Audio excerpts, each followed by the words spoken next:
Okay, so let me introduce Angela Guimaraes, who is our next keynote speaker. She's the Brazilian Subsecretary of Youth and the President of the National Council of Youth, Conjuve? Okay. She initiated her political trajectory at the Federal University of Bahia in Salvador, acting as the general coordinator of the university students' movement. From 2001 to 2010, Angela took part in the state and national directing teams of the Socialist Youth Union and the Black Union for Equality. And she played a strong role in the struggles against bus fare increases, some of you might remember those incidents, and for the approval of affirmative action initiatives for Black students in public universities. For 3 years, she worked in the public management of the Department of Actions for Social Repair at the municipality of Pacé in rural Bahia, and was responsible for the implementation of public policies directed at women, youth, and the Black population. Angela has been an active player in Conjuve since 2007 and participated in the very first management team of Bahia's Youth Council. She has a degree in sociology from the Federal University of Bahia. So it's a real honor to have you here. Welcome.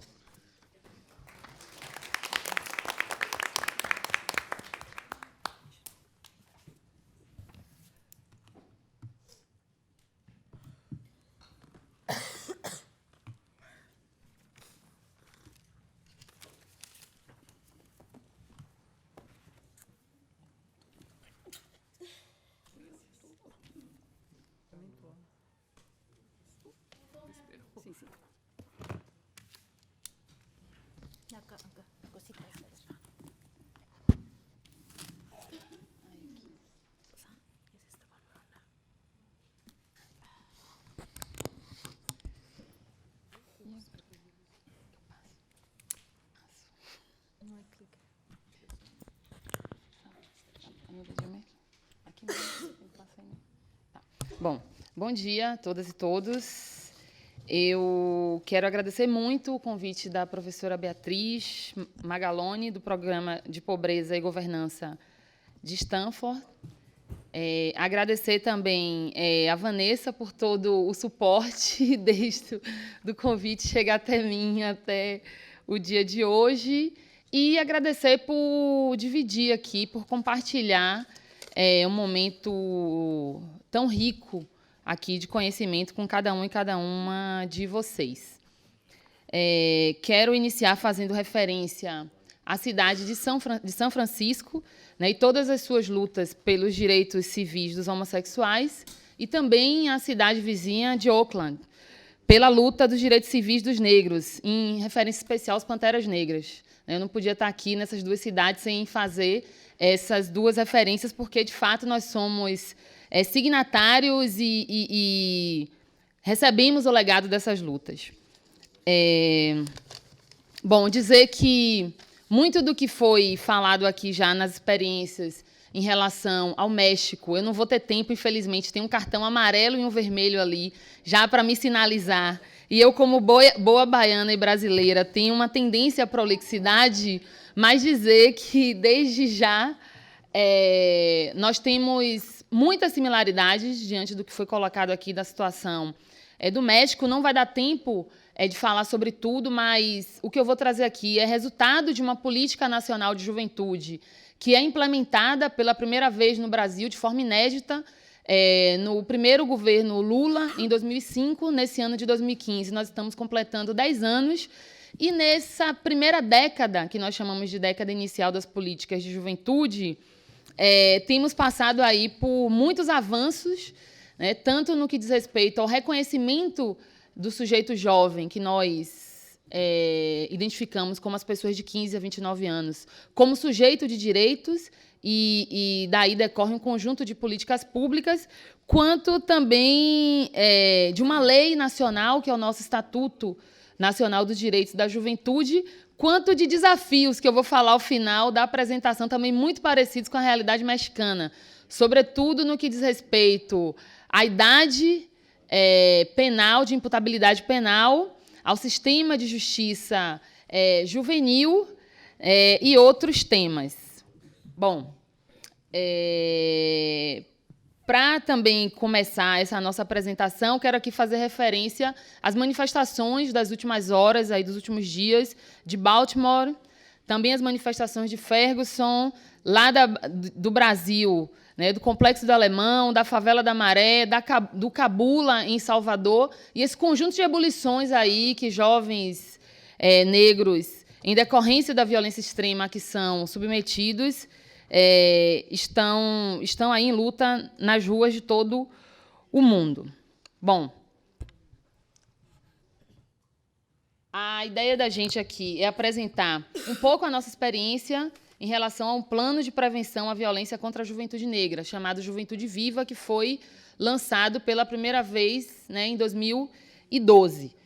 Mas eu não poderia apresentar esse plano, né, de forma descontextualizada. Então, é importante a gente apresentar quem é a juventude brasileira. Hoje, nós temos mais de 51 milhões de pessoas entre 15 a 29 anos no Brasil, né, o que perfaz cerca de 27% da população total brasileira, né? Basicamente, metade é composta por mulheres jovens e a outra metade por homens jovens, né? Cerca de 54% se declaram pretos e pardos, perfazendo a categoria negros. São cerca de 30% do eleitorado no Brasil, mas quase 85% reside nas áreas urbanas brasileiras.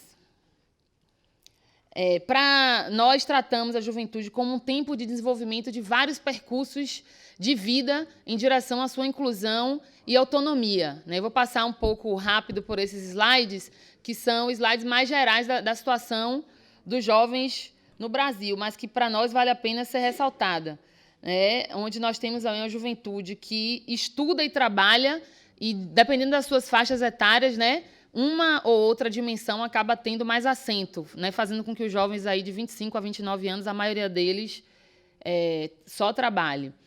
Aqui são alguns números também em relação à conclusão da educação básica, que teve um avanço significativo nos últimos 20 anos. Nós estamos no caminho aí da universalização do ensino fundamental e da ampliação da entrada no ensino superior. Um outro detalhe importante, antes da gente tratar especialmente do plano, é essa lei das cotas, popularmente conhecida como a lei de cotas, que é o resultado de uma luta histórica por ações afirmativas no Brasil. O que chegou aqui nas décadas de 60 e 70 de certa forma, uma conquista bastante recente no Brasil. É uma lei de 2012, depois de passar 10 anos tramitando no nosso Congresso Nacional. E a presença, né, no início dos anos 90, da população negra na universidade era irrisória, era cerca de 2%. Então, esse outro dado aqui é um dado sobre a especificidade da situação da juventude brasileira, que é uma juventude trabalhadora. Quase 70% dos jovens ou estavam trabalhando ou estavam procurando trabalho. E aí a gente faz uma referência a avanços em relação da presença dos jovens no mundo do trabalho, numa queda do desemprego juvenil, que sempre foi altíssimo, mas em decorrência de um conjunto de políticas nos últimos 10 anos, ele diminuiu de 15% para 12%, e nós estamos perseguindo a sua diminuição de forma que fique equiparada à média da população adulta, a redução da informalidade entre os jovens, porque a maioria da população juvenil ainda trabalha à margem da regulamentação social do trabalho, sem ter os seus direitos sociais garantidos, e um aumento do rendimento médio do trabalho dos jovens, que sempre foi a parcela mais vulnerável presente no mundo do trabalho. Então, nesses últimos, entre 2006 e 2012, houve esse aumento de 35%. As desigualdades no mundo do trabalho, aqui um foco na questão racial. Então, se você tem entre os desempregados 2,6 milhões de jovens brancos, em relação aos jovens negros, você tem 4 milhões. Né? Se você tem, entre os jovens trabalhadores que recebem menos de um salário mínimo, entre os jovens brancos são 15%. E eu digo salário mínimo, né? De fato, é o mínimo que um trabalhador no mundo do trabalho pode receber. Jovens brancos são 15%. Já entre os jovens negros, esse número quase dobra, vai para 27,8%.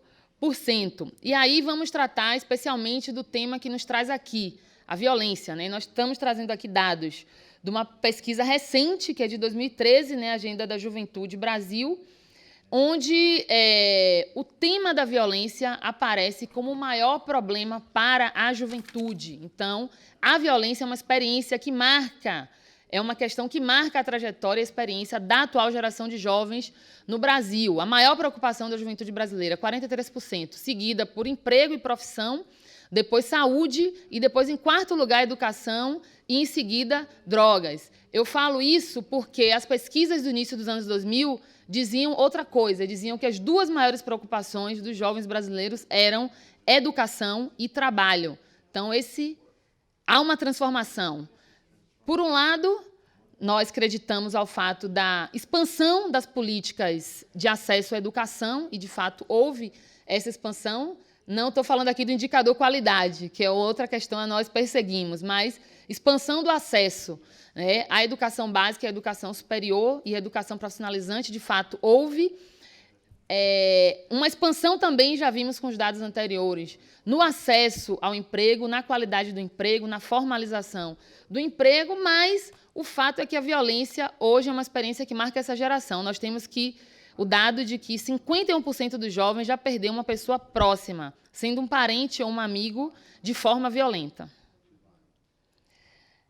São os dados aqui, né, o diagnóstico que sustenta essa preocupação. Mas a violência ela também não é um fator generalizado, né? Morre todo mundo, de qualquer idade, em qualquer lugar, de qualquer cor, de qualquer gênero. Não, a violência é um problema que tem idade, cor, raça e território no Brasil. Né? Esses números são de 2012. Morreram mais de 56 mil pessoas vítimas de homicídio no Brasil. 68% praticamente negras. Né? Desse total de 56 mil, foram 30 mil jovens entre 15 a 29 anos. Ou seja, 53% do total. Dentre esses jovens, 71% foram negros e 93% homens. Vocês lembram lá na frente que eu falei que jovens negros são 53% da população brasileira, mas na hora que morrem são 71%. Né? A metade da população jovem brasileira é masculina, mas na hora que morrem são quase 100%, 93%. São os números que nós temos, né, de cada 5 jovens negros assassinados a cada 2 horas, ou 60 por dia, né? Mais do que esse plenário aqui, de perdas de vidas de jovens negros todos os dias no Brasil.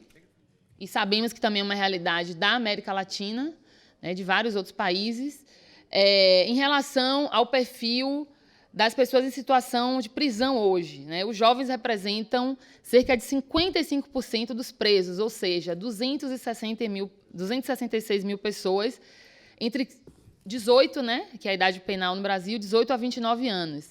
E cerca de 60% dessa população é negra.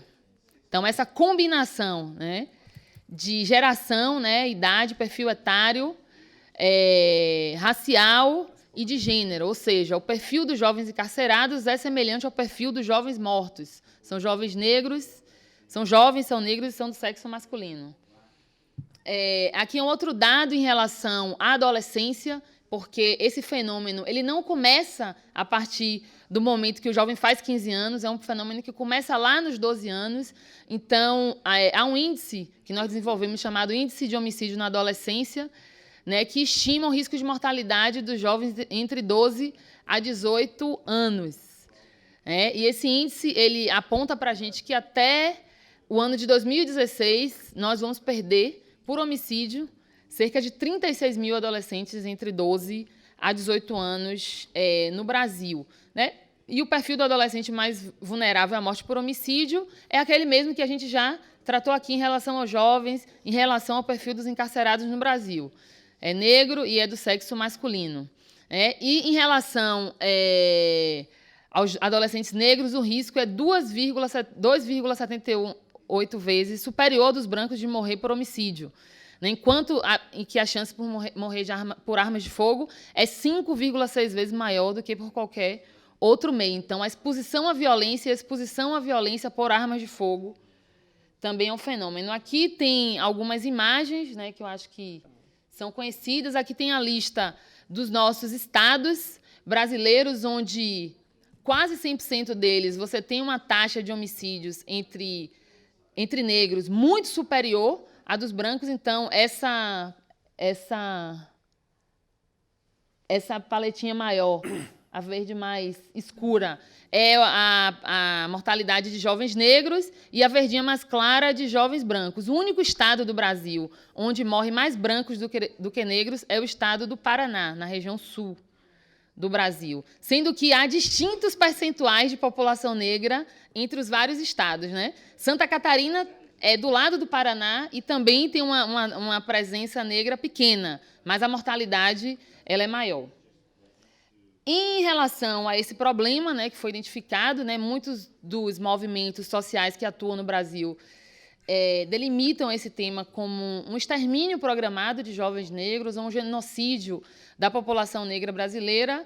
O governo deu um primeiro passo em 2012, apresentando o Plano Juventude Viva, que tem por objetivo reduzir a vulnerabilidade dos jovens negros à violência e prevenir a ocorrência de homicídios, né? Vale ressaltar que é a primeira vez que o governo federal, por meio de uma ação coordenada e combinada entre 11 ministérios, num total de 44 ações, e numa pactuação federativa entre estados e municípios, ele assume essa situação e, a partir de assumir essa situação, ele elabora e implementa essa estratégia, né, que busca promover e integrar ações do governo federal com foco na transformação de territórios vulneráveis e na criação de oportunidades de inclusão para essa juventude, né, nessa situação de vulnerabilidade, e também de enfrentamento ao racismo das instituições, porque esse é um outro elemento que a gente queria agregar aqui ao debate, que é o racismo institucional, né? Tanto do nosso sistema de justiça, quanto do nosso sistema escolar, do nosso sistema de saúde, de assistência social e todos os outros, né? O critério para a gente, vale a pena fazer aqui referência, né? Não vai dar para falar tudo, eu não sei quanto tempo eu tenho, mas 3 ou 4 questões para nós são de fundamental importância. Primeiro, essa articulação institucional e federativa, né, que o governo federal coordena a partir da Secretaria Nacional de Juventude e do Ministério de Políticas de Promoção da Igualdade Racial, ações de 11 ministérios, né, isso, de certa forma, é inédito, e que faz uma pactuação com os estados e municípios e também com o apoio da sociedade civil organizada, porque antes do Estado existir, a partir de 2012 para trás, eram as organizações, né, como a Agência de Favelas, o Observatório das Favelas, os movimentos negros de juventude, que promoviam resposta dessa situação de vulnerabilidade dos nossos jovens negros e pobres. Então, a gente queria destacar esse aspecto da articulação. O outro aspecto é a dimensão territorial, porque esses homicídios não ocorrem de forma espalhada em todo o Brasil, de forma homogênea. Eles se concentram em 142 municípios, né? E esses 142 representam 70% dos mortos no Brasil. Uma outra dimensão também que a gente queria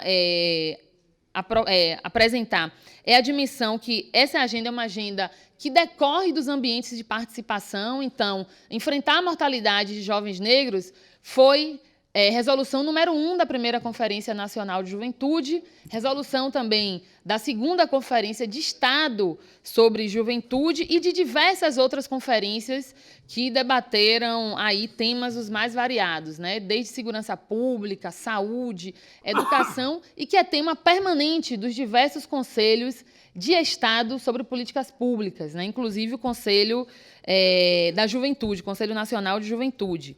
Então, essa agenda decorre desses espaços de participação e também tem produzido uma governança participativa, que eu vou falar um pouquinho mais adiante. Mas como o programa, o plano, ele se organiza, né, a partir de 4 eixos, né? O primeiro eixo da desconstrução da cultura de violência, o segundo eixo da inclusão, oportunidades e garantia de direitos, o terceiro da transformação dos territórios e o quarto, o aperfeiçoamento institucional, né? Essa governança que eu fiz referência aqui, ela tem representantes dos conselhos de juventude, que são os lugares, né, onde o movimento social, as organizações de sociedade civil, as ONGs, elas têm assento, né? Os conselhos de juventude, de igualdade racial e de segurança pública. Esse aqui é o mapa de onde o plano chegou hoje, a partir de adesões com esses estados, né? O estado de Alagoas, que é o estado onde, se nós temos hoje o índice de 26 mortos a cada 6 mil habitantes no Brasil, em Alagoas esse número sobe para 126 jovens mortos a cada 100 mil habitantes, né? Depois o estado da Paraíba, o estado da Bahia, do Espírito Santo, o Distrito Federal e a capital de São Paulo. Esses são os estados e municípios hoje que nós temos adesão desse plano. Esse é o mapa dos municípios que fizeram adesão, né, para além dos estados terem feito. Então, já foram 215 municípios, né, e a gente investiu cerca de mais de 1 bilhão em ações nesses municípios. Eu vou falar um pouquinho mais à frente. Os estados, né, eu já fiz referência, vou passar rápido. Aqui são as ferramentas de diagnóstico também que a gente criou, um sistema de diagnóstico, porque, mesmo dentro desses municípios, a realidade é muito diferente em relação ao Alemão, em relação a Copacabana, em relação a Maré, em relação ao Leblon. Estou falando aqui exemplos extremos, né, de territórios onde, de fato, há uma vulnerabilidade da juventude negra e pobre à violência. Então, também não dá para a gente fazer uma adesão com o município e o município levar as políticas e programas para a orla, para os centros, para os lugares onde já existe algum acesso, algum nível de acesso às políticas públicas, né? Por meio dessa ferramenta de diagnóstico, nós identificamos os bairros, né? As comunidades, as regiões onde é importante serem levadas esse conjunto de ações. Aqui algumas das ações, né, que já incorporam a perspectiva do plano, porque o que vale dizer que a nossa principal dificuldade, e aqui é um bate-papo muito franco e sincero, é que o conjunto dos demais ministérios compreenda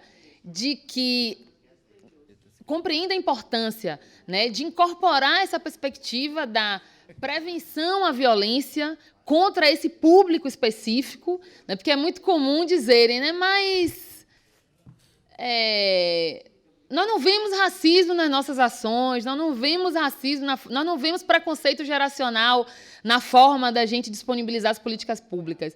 Mas, na prática, há. Né? Quando há exclusão desse sujeito negro e pobre, que fica, de fato, mais vulnerável a essa violência extrema, que é essa violência do homicídio, um conjunto de instituições nossas, responsáveis pelas políticas públicas, essas instituições elas já falharam. Então, algumas das ações que nós temos desenvolvido, que é um programa chamado Estação Juventude, que é executado pela Secretaria Nacional de Juventude, que é como um equipamento público presente nesse território, né, um equipamento referência em relação às políticas feitas para a juventude nesse território, né, um espaço também de formação e qualificação profissional, um espaço de usufruto de bens culturais e que está presente em alguns municípios brasileiros, né? O Projovem Urbano é um programa de retorno, né, àqueles que desistiram da escola, de retorno à escola. É um programa também de educação e participação cidadã e de uma qualificação profissional inicial. A educação de jovens e adultos também, né, formada numa perspectiva para incluir essa juventude negra e pobre desses territórios mais vulnerabilizados. Equipamentos de esporte também, né, que existam nesses territórios mais vulneráveis, porque a gente falando assim pode parecer que não dá para dar a dimensão do problema, mas a questão é que esses 142 municípios e esses territórios dentro desses municípios, eles são o que nós chamamos de terra arrasada em relação à presença do Estado, né? Onde não tem, muitas vezes, escola funcionando, onde não tem o posto de saúde, onde não tem o centro de referência da assistência social, onde não tem a praça e o equipamento esportivo, onde as políticas de qualificação profissional elas não chegam. Então, a perspectiva nossa é justamente a inversa, é correr para esses territórios de onde o Estado já se ausentou. Então, é como nós chamamos de uma injeção de políticas públicas, né, nesses estados mais vulnerabilizados. Aqui tem um conjunto de outras ações né? A formação de guarda civil, porque a gente sabe que ainda hoje as nossas forças repressivas, elas são formadas numa ótica de que há um inimigo interno a ser combatido, né? E esse inimigo interno é geralmente o jovem negro das periferias, né, do nosso país. Então, uma nova formação para esses agentes de segurança pública, seja desse nível municipal, né, da Guarda Civil, passando pelos agentes das polícias civis e militares, ela é fundamental. E aí são outras experiências, né, de núcleos de formação cultural de jovens negros nas periferias, que é um programa do Ministério da Cultura, por meio da Fundação Palmares, e a minha colega Ivana Bentes aqui também está presente, e na sua oportunidade pode falar sobre essas e outras ações. Um programa do Ministério da Saúde, que é o Saúde na Escola, porque essa altíssima mortalidade de jovens também é uma questão de saúde pública, né? Não vivemos numa guerra civil declarada, e porque morrem tantos jovens negros por homicídios no Brasil. E os Pontos de Cultura, que é um programa que, né, revolucionou aí as perspectivas da ação cultural da juventude, sobretudo nas periferias, né, e que tem o seu público majoritariamente formado pela juventude. Então, tem outras ações aqui, né, sobretudo no âmbito do racismo institucional. A gente tem realizado, em parceria com o Ministério de Políticas de Promoção da Igualdade Racial, oficinas de abordagem do racismo institucional, que muitas instituições se negam a reconhecer, mas nós acreditamos que é um passo fundamental para que o reconhecimento, para a superação, né, do racismo nas nossas instituições, e um protocolo para a redução de barreiras de acesso à justiça, porque uma parte também considerável desses homicídios decorre da negação do direito à justiça, né, de um jovem que já foi atendido no sistema socioeducativo, que quando sai fica mais vulnerável, por exemplo, ao crime organizado, ao tráfico, não tem política pública, e acaba sendo vitimado por homicídio. E outros, né, como nós temos os números aí que eu vou passar já em seguida, de que 38% dos que estão presos no Brasil hoje são presos em situação provisória, mas que, por não ter acesso à justiça, seus processos não são julgados, né, e vão permanecendo cada vez mais tempo ali nas prisões insalubres brasileiras. Uma dimensão do plano também é o conjunto de iniciativas legislativas. Esse projeto de lei é um projeto que está tramitando desde 2012, que trata sobre os autos de resistência, ou seja, trata sobre o fim dos autos de resistência, porque nós temos uma certa autorização judicial para a polícia matar no Brasil, que é um legado da ditadura. Então, o policial, quando tem alguma ocorrência nas periferias, ele vai lá e coloca resistência seguida de morte. Isso simplesmente não é investigado, né? E esse projeto de lei visa justamente a obrigatoriedade da investigação das mortes e de lesões corporais em atividades, né, inserção das polícias, em atividades policiais. É um projeto que passa por um trâmite muito tenso, porque há uma representatividade que cresceu, né, da chamada bancada da bala, das representações de organizações policiais, hoje no Congresso Nacional brasileiro, e esse projeto ele tem tido dificuldade de tramitar, mas nós consideramos ele fundamental, porque a letalidade da nossa polícia é absurda e, sobretudo, sob o manto da impunidade, né? Com a certeza de que não vão ser investigados, aí é que se mata e faz com que a polícia brasileira tenha uma das maiores letalidades do mundo, superando, inclusive, a polícia norte-americana, o que é de se espantar, não é verdade? A polícia matou em 5 anos, né, o que a polícia brasileira matou em 5 anos, o que a polícia norte-americana matou em 30. Então, é absolutamente espantoso. Uma outra iniciativa também que nos causa arrepios e que está em tramitação hoje, num processo bastante acelerado de tramitação, por isso que eu falei em relação à proximidade com a realidade do México, é uma proposta de emenda à Constituição do Brasil que visa reduzir a idade, né, a maioridade penal, a idade para imputabilidade de adolescentes e jovens. Hoje, essa idade é de 18 anos, né, e há muitos legisladores hoje que querem diminuir para 16, alegando de que a violência generalizada, entre aspas, que o Brasil vive, decorre de uma exacerbada criminalidade de adolescentes com menos de 18 anos, o que não se comprova com todos os levantamentos que nós temos, né? entre 1 a 9% dos homicídios cometidos no Brasil são cometidos por jovens menores de 18 anos. E, na verdade, antes de promotores da violência, a gente viu pelos números que eu comecei aqui a apresentar que, antes de promotores da violência, nossos adolescentes e jovens são muito mais vitimados por uma violência extrema. Então, aqui é só para já buscar a conclusão, né, o ciclo da política pública, a forma, a arquitetura institucional, o desenho institucional do plano Juventude Viva, mas eu não queria deixar, antes de concluir, de chamar atenção para 3 elementos, né? O elemento de que, de fato, no Brasil nós temos um altíssimo número de jovens mortos por homicídio, né? E que, de fato, o jovem ele é muito mais vitimado do que autor dessa violência, que é um outro mito que a gente precisa buscar derrubar. Esses 30 mil jovens que morrem não têm como autores de suas mortes outros jovens. Muito pelo contrário, são adultos, sejam eles agentes do Estado ou sejam eles figuras relacionadas ao crime organizado.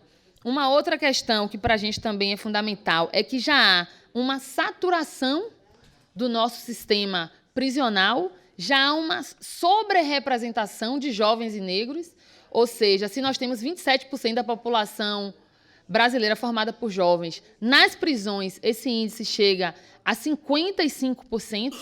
Se nós temos 51% de população negra nas prisões, esse índice vai para 61%, ou seja, encarcerar também não é a solução.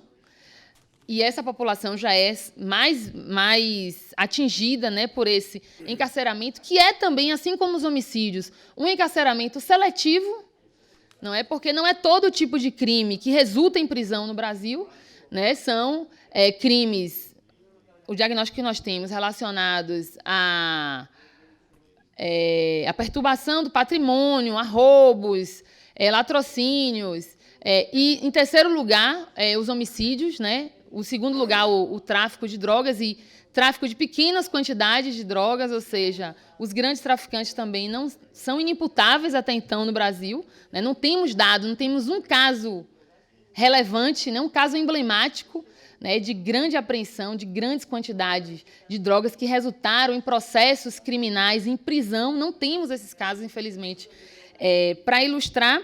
E, por último, esse tema da redução da idade penal, que para nós é absolutamente equivocado. Você criminalizar cada vez mais jovem os adolescentes e jovens brasileiros. Digo isso porque, na nossa opinião, o governo federal vem buscando aí ter uma série de estratégias que começa com o Plano Juventude Viva, mas que esse ano já avança para uma estratégia combinada a partir do Ministério da Justiça, que é uma estratégia que prevê um pacto nacional pela redução de homicídios, né, onde pretende diminuir em 30% esse número de homicídios nos próximos 5 anos, com um conjunto de ações que combinam uma transformação da cultura institucional das polícias, né, tanto no que diz respeito à relação direta com os jovens, quanto de uma política de segurança preventiva que precisa existir, e hoje, de fato, não existe em relação à juventude, em especial a juventude negra das periferias, uma alteração constitucional que visa responsabilizar a União, ou seja, o governo federal e também os municípios com a segurança pública, porque hoje, pela nossa Constituição, a responsabilidade ela é exclusiva dos estados. Então, a União ela quer ter também atribuições em relação à segurança pública, uma espécie de controle externo das polícias a partir de um Conselho Nacional que monitore a ação policial e uma ouvidoria também que receba essas denúncias, porque a gente sabe que a letalidade policial ela é enorme no Brasil e ela precisa ser enfrentada urgentemente. E também uma Escola Nacional de Formação dos Agentes de Segurança Pública, porque nós acreditamos que a continuidade dessa política de confronto, né, de exacerbação da violência e de inimigo interno, ela não pode continuar. Ao lado disso, nós temos aqui recomendações dos movimentos sociais e do Conselho Nacional de Juventude, ao lado de outros conselhos, para que se repense essa política de guerra às drogas, porque ela também é resultado e ela se combina e alimenta isso que nós podemos chamar aqui de extermínio da juventude negra e pobre, que eu falo aqui no Brasil, mas que infelizmente é uma realidade comum a toda a América Latina e ultrapassa, digamos assim, né? A Angela Davis costuma fazer a referência de que essa nova fase do capitalismo, na sua etapa neoliberal, ela necessita produzir essas vítimas, né? Que são vítimas jovens, negras, das periferias aí, de todo mundo. Então, acho que tanto aqui na América do Norte quanto na América Latina, esse é um fenômeno aí que se reproduz com variados graus em suas nuances, né? Mas que demanda também uma outra estratégia global em relação à política de drogas e também estratégias nacionais. Então, eu queria concluir com essas primeiras questões aqui para o debate, me colocar aqui à disposição, né, para perguntas ou dúvidas ou outras sugestões que possam surgir aqui no decorrer do debate. Obrigada.